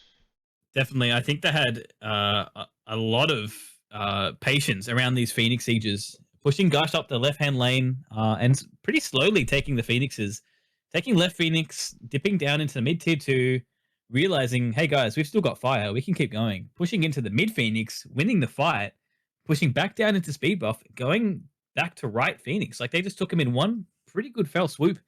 Backed, got pyro, got fire, end of the game. So I think they could have definitely ended that game earlier. But we saw how much of a struggle it was, even with fire and 3 Phoenixes down. So the girls did put up a good fight in the end of that game, in that match. Yeah, listen, if I had one strong recommendation for the girls, it would just be to like get together and have a bit of a talk about what kind of drafts you want to run, because these picks they picked, none of them really work together. Like Ra doesn't really work with Terra super well. Is just like a nice lane pressure one, but not the best fight. Mulan's just a weird off meta pick. And Raven's just kind of like a filler jungle, not super meta, not terrible, but it's just a bit strange. When you look at the team comp for Shell Shocked, it is very much more meta, and you know they have so many of these picks that really could have been put into any role. I think the girls just need to they need to work out you know, the picks they want to play firstly, the picks that they want to play, the picks they're comfortable on, and then which ones they can put together with each other. Which 2 or 3 picks can combo and work around each other, because Terra ult was not getting procced at all, because Ra is highly single target. You'll get like a Ra 3 could probably do the best job at proccing these Terra ults. So that would be, I think that should be the biggest takeaway for them. I think you're definitely right now, and I think going back to the books, drawing out these comps is probably where I'd be looking for the girls. They played their comfort picks and they played it well. You know, with them some unfortunate deaths over in the solo lane in level 1. That game looked pretty written from the start. As soon as Nyx isn't able to get a pressure lead, Common Dorcas ran that lane with prejudice, and even like highlighting this comp for the girls, we spoke about how prevalent anti-heal was. Shellshocked didn't even worry about it. We saw one Divine Ruin on Quickie on the Yu Huang, and that was it for anti-healing. And every single person on Shellshocked has a heal of some kind, with Devane having Dev Gauntlets. So I think they didn't even worry about it. They knew that they were going to command this game as soon as the early deaths happened. Yeah, I mean, the heals for both of these, the healing characters for the girls, the Ra and the Terra, these are more out of combat healing characters, and the game state was just not there for them to really utilize those abilities. Usually you want to take these extended fights and poke them, make the other team use some abilities, waste some actives, and then heal back up with this Ra and Terra. The I mean, yeah, the whole game was just hectic. They never had a Yeah. chance to step back under the tower. it just Like flew by them. Yeah. you had negative noob literally flying past them in an ult, and Azariel being teleported into the back line. You can't heal with a Cabrakan just stomping you. So unfortunate for the girls. I think they played well. They do have areas to improve, but I am excited to see what they can bring. Yeah, it always hurts hearing, I mean, not hearing, watching how some of these games play out when you know each individual player on both of these teams are quite good players and have the potential to do well. It's really just the team play and the picks and working together and dealing with pressure, which especially these lower end teams are really struggle with. The team fights, that's great, but it's the pressure in the early game that sets them on the back foot, and there will be no fights after that. Did you have any other last thoughts before we grab an interview from our MVP, Abs? I think it's time to speak to our MVP. Yeah, Sure. I'm down, and it looks like we have Azrael. If Dice wants to come in and introduce him. I will indeed do that. Let me move him in. Welcome, Az, and GG for that set. How you feeling? Yeah, pretty fucking good, to be honest. Pretty fucking good. Love to hear that. That's Really good set against the girls there. Tell us about the game plan going into that one. Well, we're gonna just pressure the mid lane pretty much, and then play a little bit through down, and just push our early game as much as we could. Is Cabrakan kind of one of your number one picks right now, or is that just something you've seen in the meta being played and you thought, you know what, I'm going to run down this route with it? What really made you pick this Cabrakan? It was more a flex pick from solo and jungle just in case, and it seemed good into their comp, so we took a jungle, and Chris didn't want to play it, so I took it. Fantastic. Playing 4D chess in picks and bans. I love it. Good answer. Okay, I'll ask. You had quite a good clinical game, and you said you wanted to exploit mid, which worked out well. What were your thought process with sort of the team comps and some of these picks you prioritized? Some of them seemed a bit off meta. You had the Yu Huang picked, but did you have a plan about the picks you guys wanted to play before going into picks and bans, or did they just come as you saw picks from the girls as they started coming out in draft phase? We had a plan for the first game, and then they first picked Carly, and that just threw a wrench into their first plan. So we just picked around that for the first game, and then I trolled and forgot to buy a starter in that first game. But yeah, for them games we just played around it and just chose picks that we could flex. Alrighty. How did you guys kind of come together this season? Were you aware of the OCL in season 1, Oh, or yeah, good question. did you Yeah, guys just kind of come together? Did you bring this comp together, or we had an interview with Common Dorcas just before the game started, and he said that you're actually kind of the leader shot caller for this comp. So how did you guys kind of? What's the story? Let me know. How did you guys come together? so we played. I played in season 1 with Quickie and one of our other players, Stuzzy. We and we just enjoyed it, and I was playing solo then, and I was doing the shot calling from solo, and then Lass suggested I move to jungle, so I started jungling for this season. Ooh, Lath was behind this. This is news to me. Truly a hero in these team. How should I put it? Constructive team helping. Yeah, he was a big help. He was helping us with like VOD reviews in our first season stuff. He's been pretty helpful this season as well with some reviews that we've had And when have we've been you able to get scrims. Yeah, I was just gonna ask, have you guys been scrimming much or not scrimming too much? Have you been playing a lot, maybe outside of scrims? How's it kind of going on that front? Yeah, we've been pretty hard to get scrims for us because we've had a lot of like uh, IRL things Yeah, going yeah. on, so we couldn't really scrim as much as we would like to. But Who yeah, needs scrims when you can put on a performance like that? we seem to gel pretty well together, and we all have a good laugh, so it's been good. Yeah, that's really good. I see you guys. Do you have I guess an aim for this league somewhere? A realistic aim you reckon you could for standings in this league? How far do you think you can climb the ladder? Do you have sort of an aim for maybe fourth or fifth? Because I think you guys could definitely be in the top half if on your day. Yeah, I think we want to aim for like midway for this season, and then just see where we go. Just as long as we're competitive for all the teams, at least make it worth a shot for them trying to beat us would be a goal.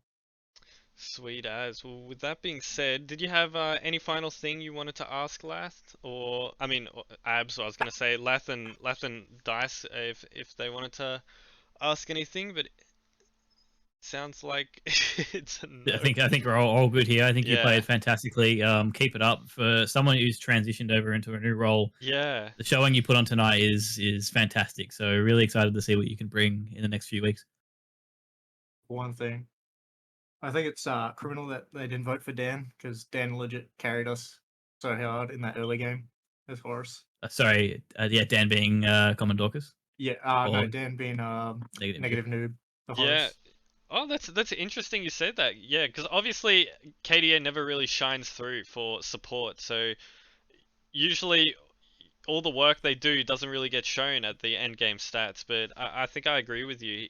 He had some really good rotations and engages. Yeah, he was a real backbone for that. So yeah, Well put. Well said. solid shout out. But thank you very much for coming in and partaking in this interview and had some good answers to our questions. So appreciate it, Azrael. Thank you for having me.